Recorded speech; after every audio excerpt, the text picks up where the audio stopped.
హైడ్రాకు సంబంధించి the both positives and negatives. అయితే హైడ్రాపై ఇప్పుడు మరోసారి తీవ్ర స్థాయిలో ఇటు తెలంగాణ హైకోర్టు సీరియస్ అయింది. ఆ విషయం మనందరికీ తెలిసిందే.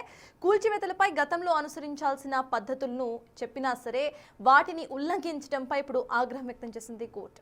నోటీసులు ఇవ్వకుండానే కూల్చివేతలు ఏంటని నిలదీసింది కూడా.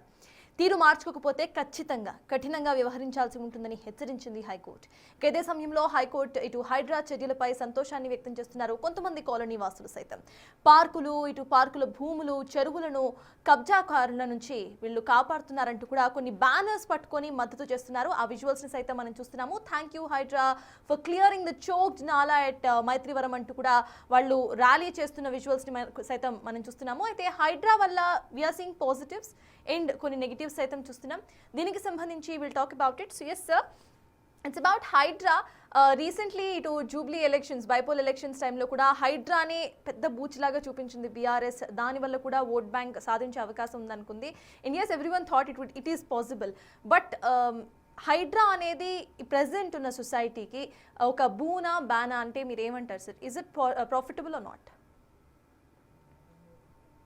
అంటే హైడ్రా బోనా బేనా అన్నది కన్నా హైడ్రా పైన ఏ నరేటివ్ ప్రివేల్ అవుతుంది అన్నది పాలిటిక్స్లో ఇంపార్టెంట్. హైడ్రా మంచి చేసిందా చెడు చేసిందా అనే జడ్జిమెంట్ కన్నా కూడా హైడ్రా పట్ల ఏ నరేటివ్ ప్రివేల్ అవుతుంది అని. అంటే ప్రతిపక్షాలేమో హైడ్రా ఒక విలన్గా చూపెడుతున్నారు, అధికార పార్టీ ఏమో హైడ్రా ఒక హీరోగా చూపెడుతున్నారు.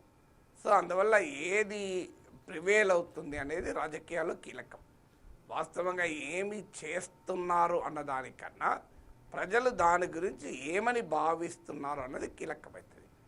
మీరు అన్నట్టు జూబ్లీహిల్స్ బై ఎలక్షన్లో బీఆర్ఎస్ ప్రచారాస్త్రాలలో కాంగ్రెస్ ప్రభుత్వం తన ప్రామిసెస్ను ఫుల్ఫిల్ చేయలేదు అన్నది ఒక ప్రధానాస్త్రంగా ముందుకొచ్చారు.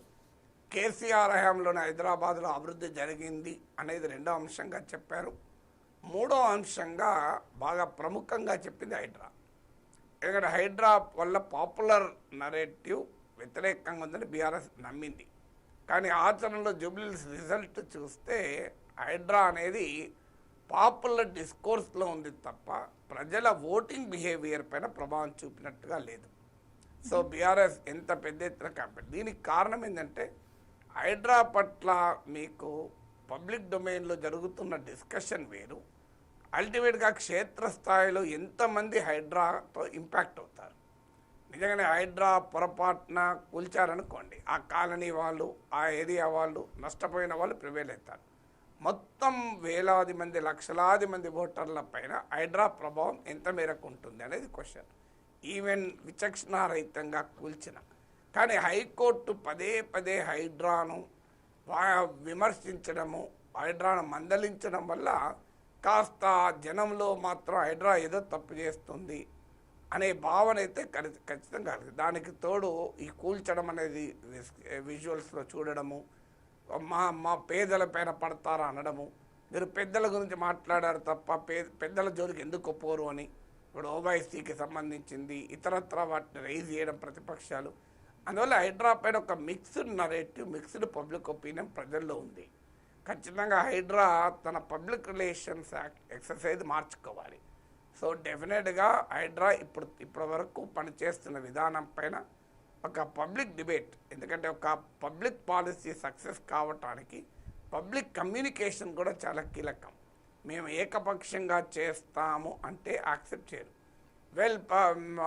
పార్కులు రెస్టోర్ చేయడము, బతుకమ్మ కుండ రెస్టోర్ చేయడము అవన్నీ కనబడుతున్నా కూడా అల్టిమేట్గా నువ్వు ఏం చేస్తావు అన్నది కూడా కాదు, ఎలా చేస్తున్నావు అన్నది కూడా చాలా కీలకంగా మారిపోతుంది. అందువల్ల హైడ్రా పైన ప్రభుత్వం కూడా ఒక పొలిటికల్ మిషన్ లాగా దీన్ని మార్చాలి. ఇప్పుడు ఇది ఒక బ్యూరోక్రాటిక్ యాక్టివిటీ లాగా మారుస్తున్నారు. సో ఒక పబ్లిక్ పాలసీని బ్యూరోక్రాటిక్ మిషన్గా చేసినప్పుడు ఏమవుతుందంటే అది అధికారుల వ్యవహారంగా మారిపోతుంది. ఇది అధికారుల వ్యవహారంగా కాకుండా దీని ఒక రాజకీయ మిషన్గా కనుక మార్చి ప్రజలతో అవుట్రీచ్ అయ్యి, సో ప్రజలకు నిరంతరం ప్రజల అవుట్రీచ్తో కనుక ఈ కార్యక్రమం చేసుకోగలిగితే రేవంత్ ప్రభుత్వం హైడ్రా ముప్పును తప్పించుకుంటుంది. లేకపోతే ఖచ్చితంగా హైడ్రా ఏదో ఒక సమయంలో నెగిటివ్ ప్రభావాన్ని కూడా చూపచ్చు. ఆ నెగిటివ్ ప్రభావం చూపడానికి హైడ్రా కరెక్ట్ చేసిందా తప్పు చేసిందా అంత సంబంధం లేదు. హైడ్రా పైన పబ్లిక్ పొలిటికల్ నరేటివ్ ఏం బిల్డ్ అవుతుంది అని. అందువల్ల బ్యూరోక్రాటిక్ ఎక్సర్సైజ్గా కాకుండా దీన్ని ఒక పొలిటికల్ ఎక్సర్సైజ్గా చేసి ఒక పొలిటికల్ లీడర్షిప్ ఇచ్చి ప్రజలతో నిరంతరం అవుట్ రీచ్లో ఉండి ప్రజలకు యాక్సెసిబుల్గా ఉండి ప్రజలతో కన్సల్టేషన్ ప్రాసెస్లో గనక ఈ ప్రక్రియ చేపడితే ఉపయోగం ఉంటుంది. దాంతోపాటు ప్రతిపక్షాలకు కావచ్చు, మీడియాలకు కావచ్చు, ఇప్పుడు పెద్దవాళ్ళని ఏమీ అనడం లేదు అనే అంశం ఉంది. మీకు హైడ్రా పైన నాగార్జున ఎన్కన్వెన్షన్ పైన యాక్షన్తో ప్రజల్లో మంచి సానుకూలత వచ్చింది. సో కొంతమంది రాజకీయ నాయకుల ఫామ్ హౌస్ల మీద పడడంతో రాబిన్హుడ్ స్టైల్ ఇమేజ్ వచ్చింది.